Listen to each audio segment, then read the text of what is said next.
Hello, Nissan Juke fans. Are there Nissan Juke fans? Well, after reading this article, I believe there should be. This model is of the 2.0 version of the Juke-R. So this is a 2015 vehicle, and here's a motoring research article. So there's a facelifted Juke with LED lights and the like, but they jammed in a Nissan GT-R engine making 600 horsepower, the turbocharged engine as well. Thing costs 400,000 pounds, so we're talking, very expensive. All-wheel drive, so it's a less than 3 seconds to 0 to 60 or 0 to 100. So it's a true sports car, but it's a Nissan Juke, so it's a Q-ship, meaning like you could drive it and no one would actually think this is a supercar, right? Yeah, they say they're only going to make up to 23 of these things, and probably become one of the rarest vehicles of all time, because no one, I guess, wants to own a 600 horsepower Juke-R, but the few millionaires that can afford this and know the benefit of this kind of vehicle, I think these are going to increase in value over time. Okay, well, interesting to learn that the company that modified these is called RML, so it's very interesting. Okay, let's get to this model here, and we'll maybe go back to some of those photos and compare. So this is by diecast team. Also, they're known as Shadow, but this one is just labeled as the diecast team.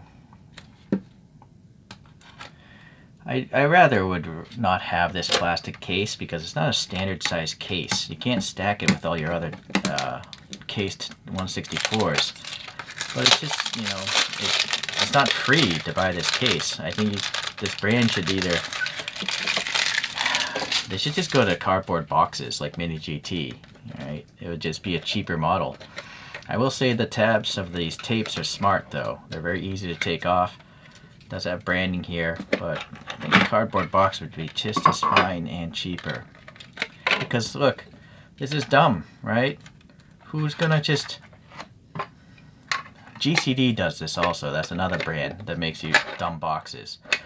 Why would I want to display a model that does this, right? So it's just wasting money on a case that doesn't even do a job, right? It should be screwed down to that base, but it's not. So, diecast team, you need to smarten up. It's just stupid.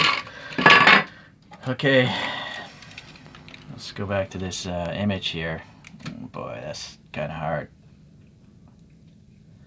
You got these like rectangular vents up front, yeah, the turn signals, the bumped up headlights there.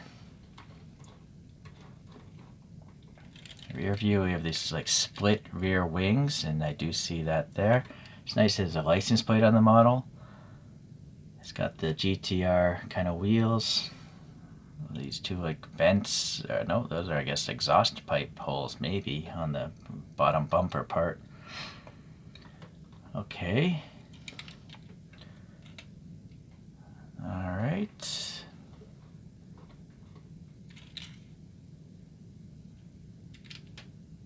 Side sills are pretty sculpted. I don't know if they are on this model. Okay, well, I don't know of anyone else making this model in 164, so we're gonna have to just accept what the diecast team did there.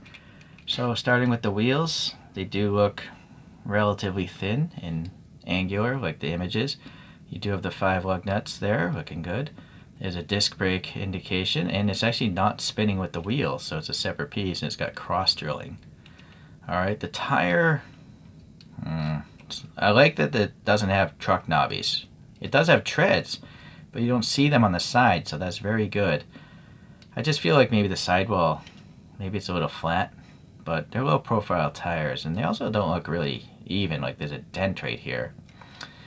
Alright, well these are not expensive models, these diecast teams. In fact, hold on. It does roll horribly. There's some sort of friction going on. I do like this purple color. It's a pretty nice metallic, the flakes aren't too big, so it's just a metallic paint, not obnoxious, looks kind of smooth, relatively smooth. Yeah, the clear coat, it's okay. The side sill, oh, it is actually very sculpted. It was just kind of hidden by the matte black paint. You can see these little ridges in there, and I do see a bunch of ridges in the real photograph, so that's good. The mirror has a little groove here for that little light, blinking light. This one's painted silver. There's even a recess here, so if you buy a different colorway, you could add silver paint into that recess pretty easily. The windows are molded and they have raised edges for the door frame, painted black.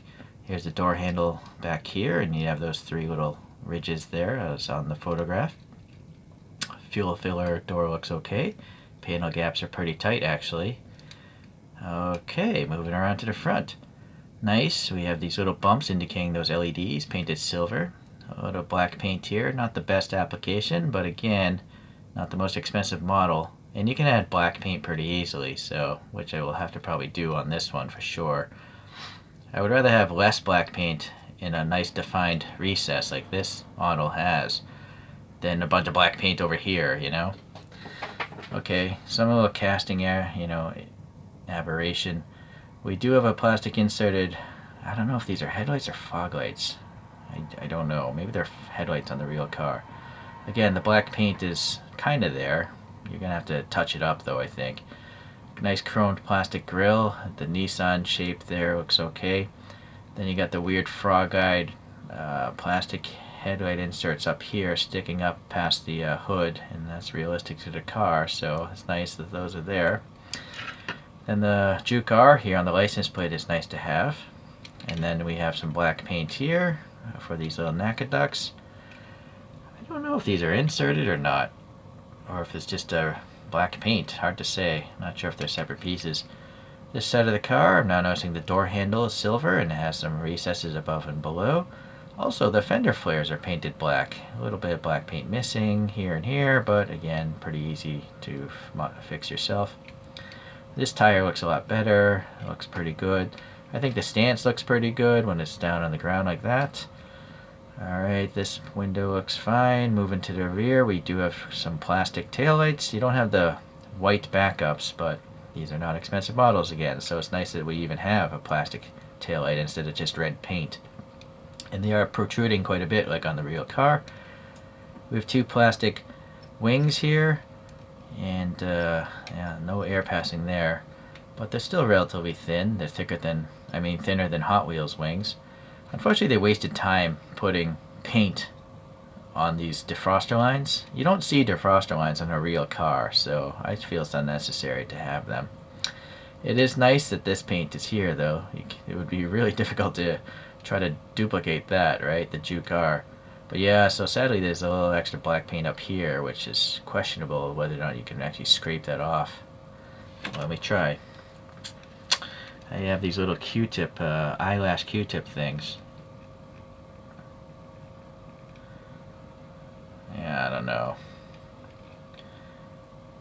I don't want to use a solvent because it might just strip the purple paint off. So, oh well, I'm going to have to live with that. Alright, so some red paint in this middle, I'm going to assume that's a reflector. Same within here, not the greatest application, but it's nicely recessed, so you could add that very easily. And I have to assume these are the exhausts. They do go in and have a little round tube detail there. The bottom of the oh wait, there's also a Nissan badge here. Looks good enough. The diffuser is a different texture. This is kind of smooth up here on the diecast, but here it's kind of like a grain finish of this diffuser. It's nice that it's screwed together so you could modify it or fix problems. And again, modern looking treads, but they don't look like it's going to go mud bogging like a lot of other brands would do. So these guys understand what tires look like.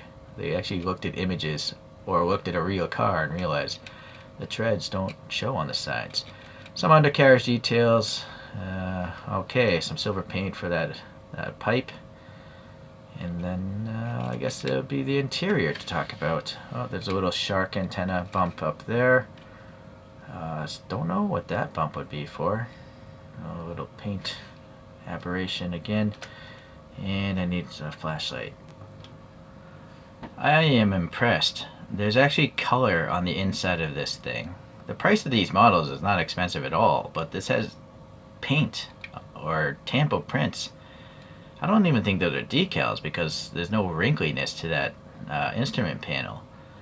I think it's literally paint apps. So the steering wheel has paint, the instrument panel, the center console has paint. Very, very cool.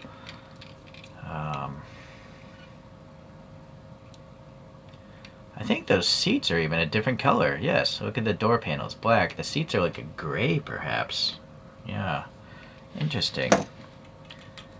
There's a rear view mirror kind of molded into this clear plastic roof. So that's nice, they got that detail in there as well. The dashboard, yeah, you get some vent details, the airbag panel. There's a shifter down there. So very impressive. Harnesses on the seats. This is just not expected for a model costing so little. I have to say, this brand might be the new, like, better than the old Kyoshos. Old Kyoshos don't have paint, not on this blister pack Kyoshos. But this has inserted headlights, taillights like a Kyosho, good tires like a Kyosho, good wheels. But this also has brakes, which Kyoshos wouldn't have on the regular blister packs either. This is actually better than a Mini GT in most instances, as far as the amount of effort and detail going on in this thing. But this costs half the price of a Mini GT. So DCT, good stuff. If you didn't make me buy this dumb box, this would be this would maybe be the best brand as far as value goes. Now noticing on the back, there's actually the roll cage as well. It's kind of hard to see. Can't focus, and also the windows are, molded so they're blurry. There's no rear seats. I don't know if that's just true on the real Juke-R 2.0, but yeah, it's just flat back there. But it's nice they got half of a roll cage in there. It's supposed to have a full roll cage, but they decided to skip on the front because the plastic window piece is underneath this diecast, right? It's crossing over, so the roll cage would be too low. So I think it's smart that they skipped it. Alright, so looking at a few of the diecast, here's a TLV Nissan Prairie. It's the closest thing to like a small SUV kind of thing I have by Nissan. The Juke is definitely a unique vehicle, even if it wasn't a Juke-R. It's kind of like a cute SUV sports car looking thing. Let's see, so here's a Mini GT of a blue car, because Mini GT doesn't care to tell you what it is. Oh no, this one does. Nissan Forcem. This is a 2009 GTR. So, it's just a black interior. I do like the rubbery mirrors that Mini GT does. And the outside detail is great. Everything's great actually with Mini GT. But it doesn't have disc brakes, which this one does. It doesn't have the interior color, which this one does. So it's actually, this is amazingly good for the price. Here's a TLV, which does have the interior colors and all that stuff, and it's very crisply cast. I don't know if this one has brakes. Yeah, this does have brakes.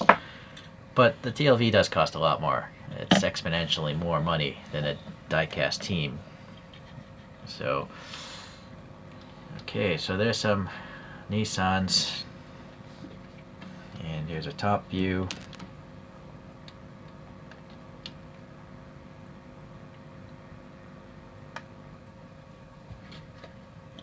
Smooth, smooth. No, some sort of drag going on. And this, not smooth. I don't really care for rolling models. They just roll off things, so, but I know it matters to a lot of people. Really, though, if you want a model that moves, just buy an RC car. You can buy cheap RC cars. They look pretty nice. Anyhow, alright, so you can look up reviews of all those other ones if you want. Alright, well, at first, I was just basically annoyed by having to buy a box that makes no sense. But I gotta say, the actual model inside this box that makes no sense is pretty good. I mean, there's a lot of detail for the price. Just, you simply don't get it on a lot of brands that cost more money, and definitely all brands that cost less money.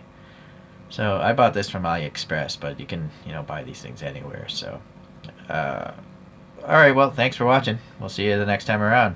Good stuff. Bye.